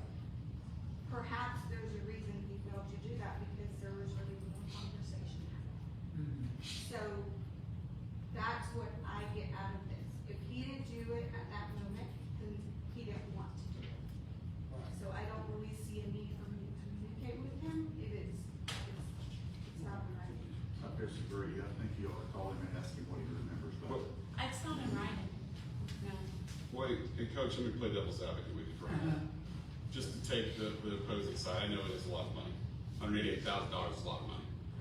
You do have provisions in your code that say in the event the user takes up more capacity in the plant, or they use more sewer and they use more water than what they bought or prepaid, then you analyze the bills, average them out over a 3-month period, figure out how much extra capacity, and then you bill them for the extra capacity. So you do have a way to capture capacity back. Whether that capacity is 20 ERCs or 7 ERCs or 1 potentially, because we know that at the 10-to-1 ratio, you still have that 1/8 of a RV that might not. Yeah, 1/8 of a unit. So there are ways for you written in your utility code to capture that. We did incorporate that into this amendment. So if the money does change hands back to the developer, there is potential later on down the road to send an invoice for that and receive that back. That's a possibility. And there's a possibility that's not. The good thing is if it's sent as an invoice, it becomes a Chapter 159 lien on the property. They have to pay it or else we foreclose their lien. We were in that situation with Mr. Car Wash. Mr. Car Wash was charged 1 ERC, I believe, or maybe 10 ERCs for water, where they used something along the lines of 41 or 50. Wow. Yeah, and we were able to obtain $347,000, something roughly like that, for the impact fee account, which was used to help expand the vehicle fleet in order to accommodate the growth in Mulberry. So there is a precedent for that, for reducing the number of ERCs up front, collecting it on the back end. It really is which way you want to go. Well, I definitely, I didn't want to put our city manager in a position to have to deal with that, but I just trying to think of some way that I could cut that money off. Yeah. Some part of it off. I think it's too much. It was a surprisingly high number to me when I calculated it. I feel like we should respect the person that we hired. We don't need to go back. She brought us the notes, he brought us the notes. It's not addressed to us. He had an opportunity to bring us information and he didn't. And he brought it addressed to somebody else, another commitment to somebody else. This is who we hired right here. Right. And I don't wanna ask anything from anybody. This is who we invested in. Who we should respect. Makes sense. Thank you. So we're letting this die right now? Do we even need to revisit it, or are we just letting it die right now? Well, don't we have to inform the? It puts me in a difficult position. Attorney which way If you take no action on this tonight, I'll have to report to them that we've done, y'all considered the item and took no action. I suspect that will result in a number of phone calls to Ms. Ayala's office. And you'll be And back. probably a handful of me too. And don't call us as well. But we'll be ready, because we have the documents, we know who it's addressed to. It's there, and you can't just make promises verbally, they have to be in writing, they can't be in text. Business is done in email, everybody knows that that's basic 101 business. Where did the 188 come from? Because when I looked at it before, it was like 90. Right. I I don't know where the 90 number came from. I have That was my format. Oh, okay. I have a, Cause I originally had Was like, that's what shocked me when I 88,000, looked at it. 89,000, but then when I saw. it's pretty heavy. Oh, Yeah, yeah. yeah, it's about $6,000 a unit, and so you have $6,000 for roughly 20 units, and so that alone right there, it's 120 grand, and then another 4,500 for 11 more units, so that's another. Mr. Crawford, how do you feel based on what you have right here? Where do you feel good about, that's how you do business in an email, we don't have it, right? Oh gosh. My initial advice on this was to return to the ERCs and cut the deal. I respected and understood why your manager didn't want to do that, and I respected and understood why this commission didn't want to do that. Because from a legal standpoint, you have a right to rely on your documents. Okay. I do feel very confident in the legal case. If in the event that the commission chooses to say, sorry, Mr. Williamson, you made a deal, we will honor your deal, and you purchased this capacity, and that capacity is usable for your land. Didn't he say his employee made a mistake? The mistake, as I understand it, is that the engineer was either not provided the data, the ski paradise letter up front, and so the engineer essentially used basic multiplication and assumed that each house would be connected to the system. So. I'm just stuck on verbiage in there that said that the RVs usually never go over 52%, because that's not any RV parks I know of. Yeah, and this is even less than that. This would be considered 16.67%. Yeah. So I don't know where that math came from. I believe that math was done by Mr. Borchers in 2023. Yeah, and I don't know how he got to that. Is there any numbers right now as to what they are doing? They're not connected to the system. Connected with them yet? No. I mean, okay. Now this is a technical question that I don't have the answer to, and Janie, I don't know if you have the answer to it either. But I'm curious to know what size meter that they've asked it for in their master meter, because you do have in your code a section that outlines what the anticipated requirement would be, right? So for I have to find the chart that you developed. This was years ago. We don't pass this.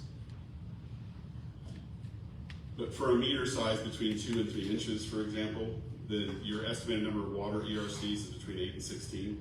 Your estimated number of wastewater ERCs would also be between 8 and 16. So if the master meter size is 2 inch, 10 is reasonable.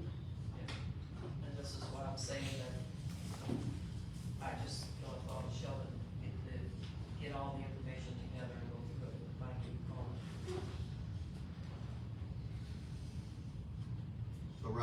gonna table this? Yes. Is that what I hear? Do we really need to table it?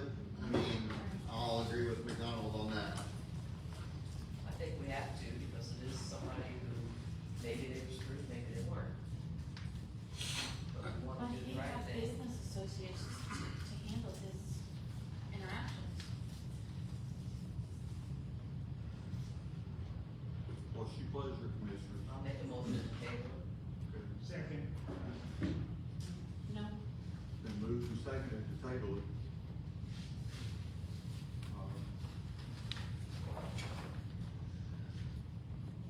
Any further discussion? All in favor say aye. Aye. Opposed? Opposed. Well, we're gonna do.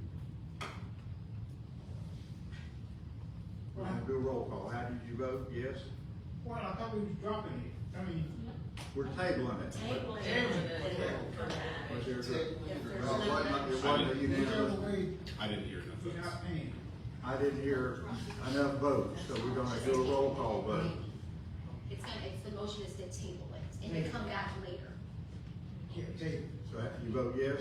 Yes. Rosa? No. No? No? No? It fails. I'm not understanding. Tabling means it's gonna come back. It's gone. If you do no action, then it's gone. That's So gone. find more information on Public it, see if comments? it's actually right or wrong. Public comments, anybody? Catherine, would you bring me the sign-in sheet, please? Do we have any There comments? was a gentleman. Not on that one, because Yeah, it's a business deal. There was a gentleman. Commented That was a on. procedural vote. Okay. Thank you. All right, now, if you've already spoke to the other one and you want to speak some more, you're welcome to, but Did we make a motion? I'm sorry, is this cleared up? It died. It died. We voted Is it- down. Well, I think as of right now, it's just. There's no action. There was no action. Okay. So what are your? Kenny, Kenny, you want to speak anymore? You wanna do a song and dance, Kenny? Sign in? No, I just want to say, thank you for letting me speak, and you're all reasonable people, and I enjoyed coming to a meeting and getting to hear everybody, and I enjoyed your opinions, and I look forward to the vote when it happens. Thank I you for see being here. Maria left. Carol? I like to hear myself talk, so yeah. You really want to become a politician, right? Well, my wife shows up. My wife showed up, so I get to talk in front of my Not wife. smiling, Daryl, hold on. Yeah, that's why I'm smiling. Got paid a little, Daryl. Oh no, she's gonna cut me now. I see the look. I feel it. It's burning. I'll talk about water. No water. The serious thing, number one, is thank you guys, because you do hear the voice of your residents. Whether the residents agree and whether they get their way or not, two separate issues. The point is that you hear and you consider it. So thank you for that. I don't know who on Shepherd Road wants to come take over the city and take the city's money though. Right. I do live on Shepherd Road, and to be quite honest with you, when I graduated high school, there really wasn't a whole lot for to do and to raise your kids and to do in the city of Mulberry. But guess what? There is now. So there's people who care about this city, and they do want to move into this city.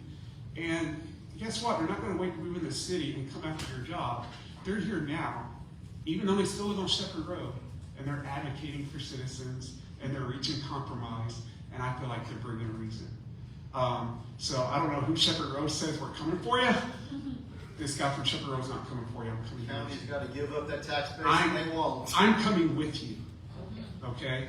The last thing that I want to bring up, and actually it's an ask, and I know you guys don't answer during public comment, but something for you to consider, and maybe discuss, is you're leaving your city manager and our city manager in an awkward situation with that measure just sitting out there. I feel like maybe there should have been a motion, since the motion to table it failed. Maybe there should have been a motion to actually deny this as is, and then he can appeal that decision later if he needs to. Only because the inaction, to me, leaves open area possibly for litigation. I don't know, but I think a motion to either approve or deny is a little bit better. Like, okay, deny, here's the direction for your city manager to take. And then he could come back and appeal, and then you ask for the correct documents that you need to go forward with it. I think going by hearsay with the former leadership would be like, hey, what happens if Joe's now the city manager? Or we'll just say Jamie, because I may come back and ask her for money later. And I come back and I say, hey, when Jamie was there, she promised me this. Well, let's ask Jamie. Jamie says, oh yeah, I promised him $188,000, or that we do this. Okay, Jamie, here's your $10,000, we go on. That's public corruption, you'll never catch it, you'll never know. I'm not saying that's what's happening. It's scary precedents, you could be said. So I just want to know if it may make a little bit more sense to make an official motion to deny it, and then he can come back and appeal it in a future meeting. Because granted, there's discussion, I said that last week, maybe there is discussion, maybe there's a compromise of 50%, hey, 50%, 50%, 25%, we can kind of get into semantics and settle.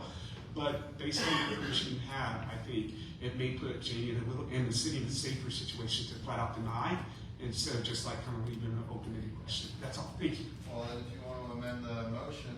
Yep. Yes. Yes. We're- I would like to amend the motion. We'll do it when it's your time to speak. How about that? We're doing something else right now. Is that Jesse. all right, good?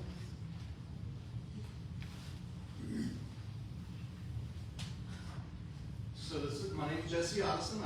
I live at 202 East Badcock, which is one of 302's 202 in a block area, right? So Reese Donuts 202, I'm 202, and my neighbor across the street is 202 as well. So I live on the corner of First and Badcock. Now, my backyard is the parking lot for Purcell. All right, so the foot traffic on my road has increased a lot. Going to Subway, going across the street, kids going to school, okay? The only road on this side of Mulberry that doesn't have a speed bump is right in front of Purcell. And I can tell you that I have seen on multiple occasions where kids have almost been hit. My kids, I chased after a guy in a Dodge Ram at the end of my road because he hauling tail about 40 miles an hour just through the area. Now, kids haven't been hit, but there's 5 kids across the street. I've got 3 kids. My neighbor's got 4 grandkids that live with him, and that's just in that little corner. I don't know the direction I need to go to ask for a speed bump to be put right in front of Purcell or on our road to slow people down, because now that the traffic, now the Lakeland's kind of now growing outside of Lakeland, and we have all this traffic, and when the trains come in, lots of traffic comes down this road because everybody's trying to cut the light to not have to sit there. So everybody comes down my road from, which whatever, it is what it is, I'm not, but my kids have almost been hit, I've almost been hit, and it's just, there's a lot of fast traffic on there. There's one speed limit sign that says school speed 15 miles an hour. That's down by the corner of, whenever that traffic light comes in over by Purcell Elementary. Jesse, what is your address so I can actually do a... So mine's 202 East Badcock, but I'm on the corner of East Badcock and First Street. Which corner? Sure. Badcock. I'm an ag teacher, not a math person, guy. So I'm on the corner, right across from that empty lot they used to have that they burned down a few years ago. There's 3 houses on my lot. One was just torn down while I was on vacation. Like Christie's Hair Salon, that property that burned down? No, that was the 3 sisters. So the one that was Over there by the old General Tell building. Reese Donuts is like, the back door is in front of my house. The new sign place owns that property, that for parking lot and stuff like that. Now, I know that currently myself and the Public Works Director are doing an inventory on our streets around the city to see which ones need to be repaved. Typically, when we do the repaving is where we obtain the list of the potential places to add speed bumps. So what I'll do is I'll just add your name and your address to that list. Okay. So when we do start doing repaving, we'll add that. Okay, so I will tell you mine was repaid because when I bought the house in 2019, we had to wait for the sewer stuff to get finished. So it's right behind the lot that First Baptist Church in Mulberry owns? Yes. Along Yes. the lot where the buses park? Yes. Okay. So I don't think for sale, right? Do what? It's currently for sale. It's not for sale anymore. Oh, So okay. we took it off the market because, listen, I worked at Lake Gibson Middle School. We lived in Mulberry. My in-laws lived in Lithius. We're like, this is a perfect place. And then we bought the No, that's house. fine. That was just point of contact. That's why I was asking that. It's Point not of for sale understanding. anymore. We took it off the market, so we weren't. But anyway, so the point is like Badcock really doesn't, I mean, it needs to be repaved, but that first street was repaved a couple of times when they had to dig it all up and because of the sewer stuff that backed up at whatever happened with that. But it's been repaved, so there's just no speed bump. And I'm looking out for all of the kids, since I've been here, there's been more and more people walking up and down our road because they're walking to work now, we have a lot more walkers in general in our area. And I know that can come seasonal with kids growing up and moving, but in the 7 years I've been here, it's got to become more. So I'm just asking for a speed bump on First Street. So, awesome. I'm curious, so, probably will be back this way away from Purcell. Yes. Buses don't have to drive over. Right, and that's fine. Just to slow some people down. Every other road has a speed bump. That's the only one that does. Oh, that's the way I go home every day, because it doesn't have a speed bump on it. I understand. And if everybody drove slow, like there's points where I sat in the lawn chair in the middle of the road while my kids were riding their bike because everybody was flying up and down that road. So I don't want to get arrested for fighting someone because of that, but my gosh, you guys got to slow. They got to slow down that road. So thank you, sir. And then the only other person on here is Bonnie. Bonnie doesn't do that. Okay, so we're done. Are we gonna make a motion to clear up this little confusion? With the, If you want to do that, this can be your time to speak, and you can do that during your time to speak. Yes, ma'am. This is your time. I don't know what to say. I'd like to make a motion to dismiss make a payment to. Don't you wanna make a motion to amend your motion that you Yes, just made I a little do. bit ago? I would like to amend my motion. No, don't do that. No, don't do that. Don't do that. Tell us, direct us. Don't do that. If you want to deny I do. or reject the proposed amendment, that's your motion. I would like to reject or oppose. I have one question for the vote. Parliamentary procedure. Sure. Is it okay to do that with a motion that's been tabled? Well, we didn't table it, I don't think. So that's the vote to table failed. Okay. Okay. So, yeah, it is not on the table. Okay. Okay, you're okay. Yeah, so if, right, this item I is, just want to make sure we were. there was no action taken. That's right. Now this motion, if it's seconded and ultimately heard by the commission, will require a public comment period. Right. Because it's formal action. What's the motion? I have a question though. Based on the last commission meeting when you were asked to do the amendment, Yes. does that open up any legalities against us if we suddenly say that's? Yeah, I disagree with the speaker. There's no difference between taking no action and rejecting the amendment. So legally, you have an existing contract. That's the framework we're working in. Okay. So the contract is a deal between two people.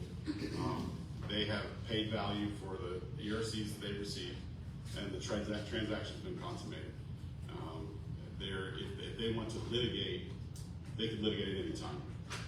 There is no legal difference between rejecting the amendment and doing nothing with it.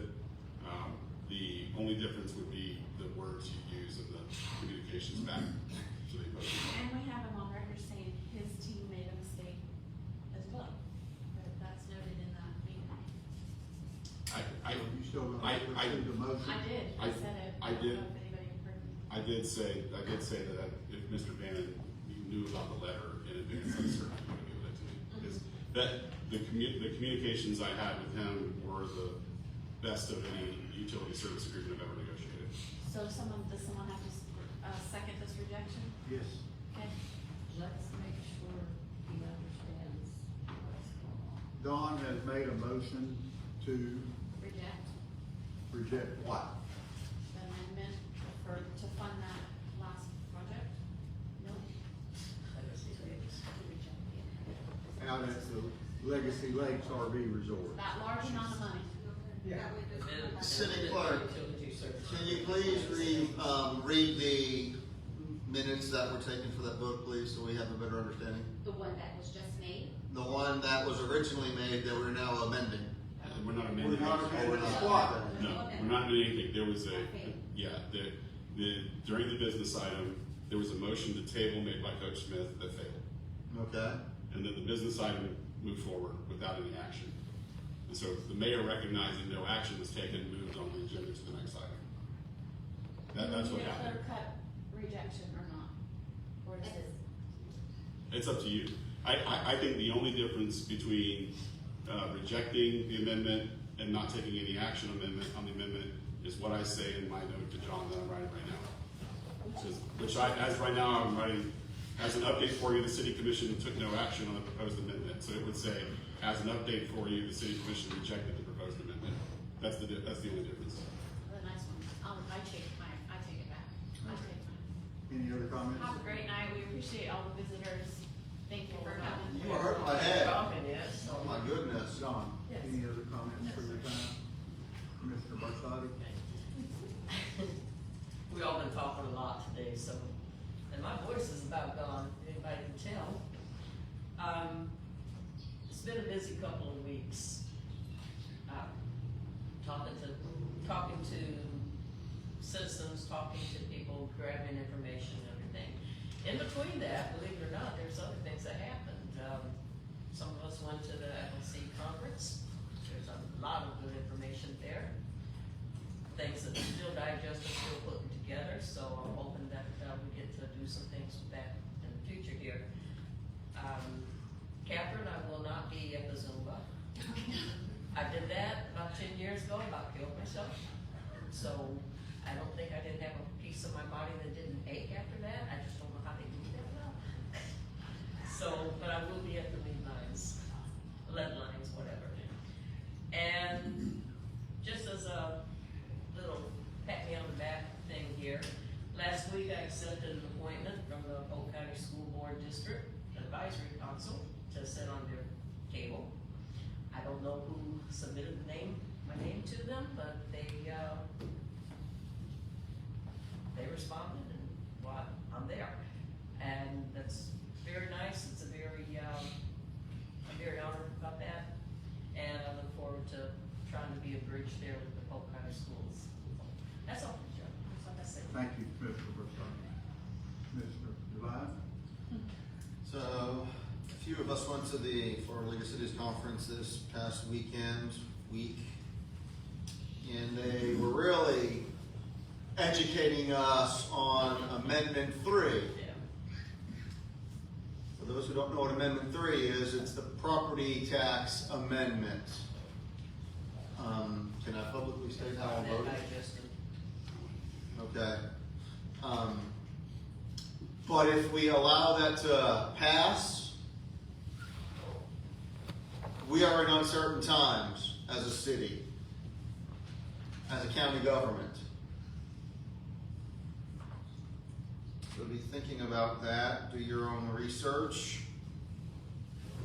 Catherine mentioned it was Coach's birthday. Going back to the Florida League of Cities conference, when we arrived, we went, well, a couple of us went to a food hall in Hollywood. Tried to get others from a different city to join us, but they were no-go.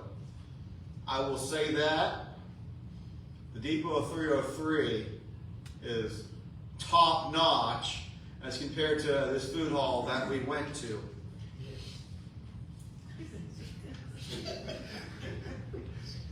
Looking forward to the Lion, Witch, and the Wardrobe, Chelsea. That was like a classic when I was in elementary school. My 5th grade teacher, when teachers were allowed to teach, did all sorts of interactive things with us. Got my tickets for that, my single ticket for that.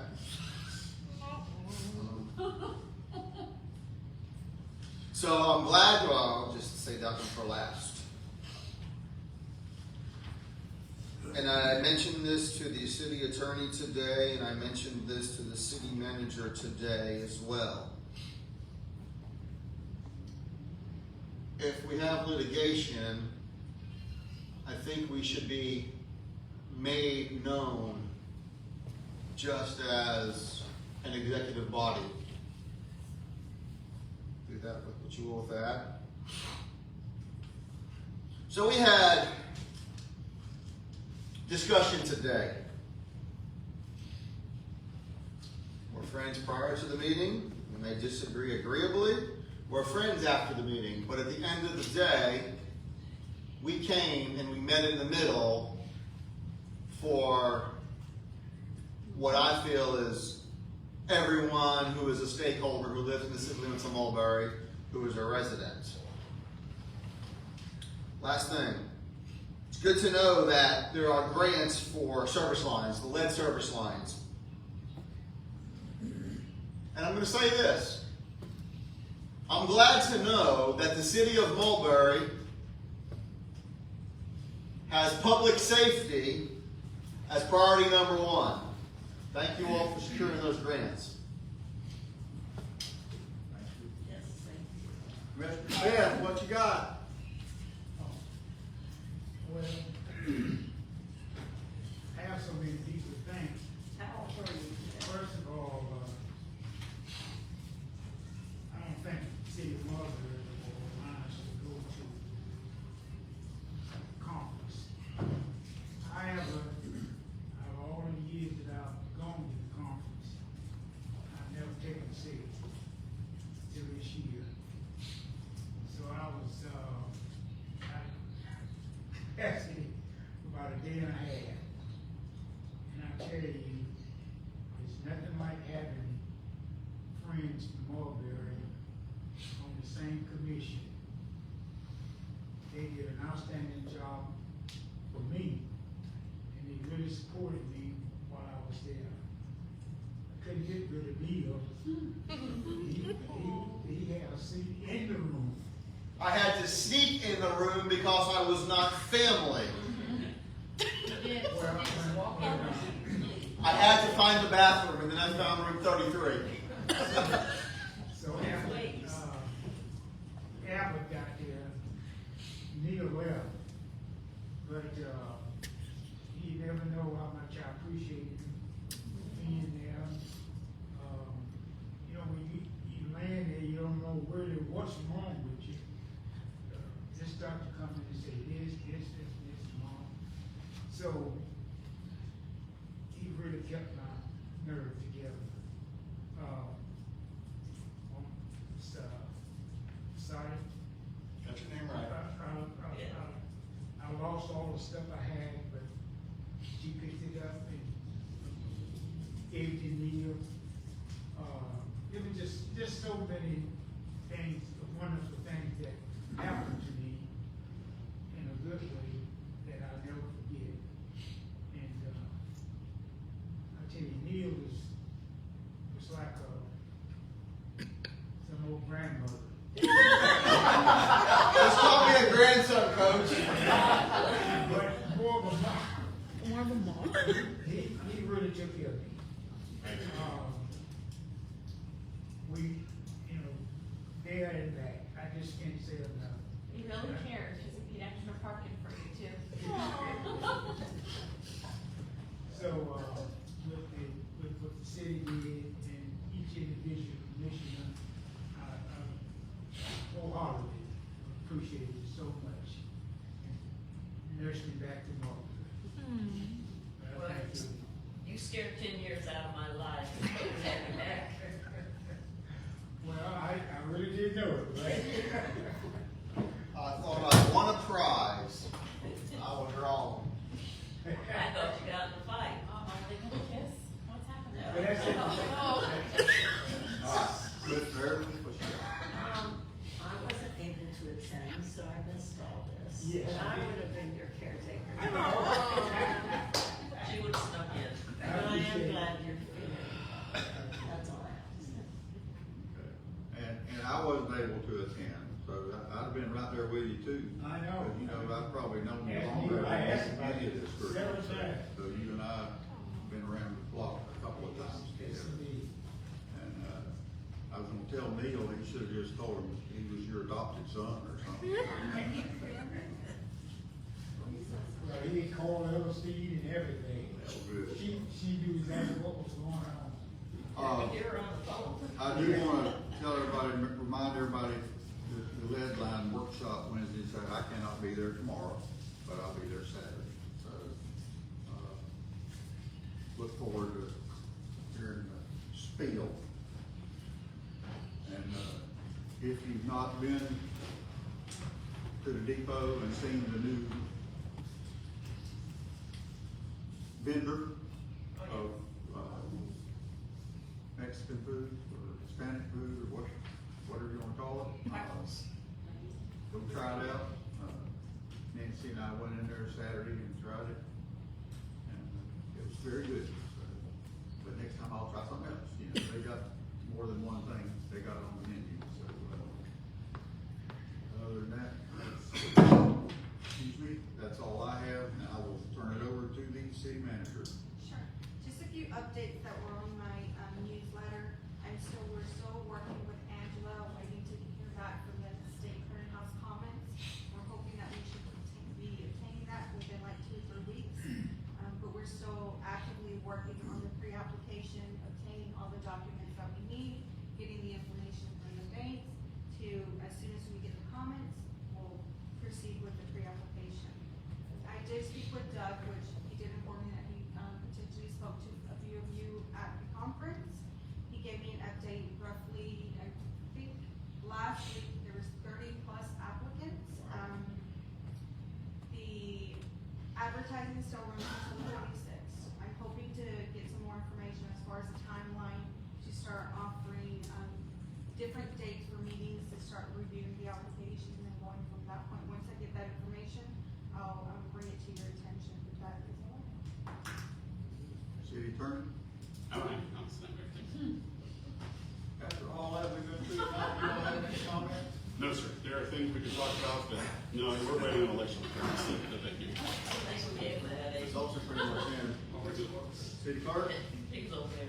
I know you all had several things at your seats, requesting information or RSVPs. If you could please be sure to get that back to me, whether you will be attending or not, just to make sure that no one is missed and all.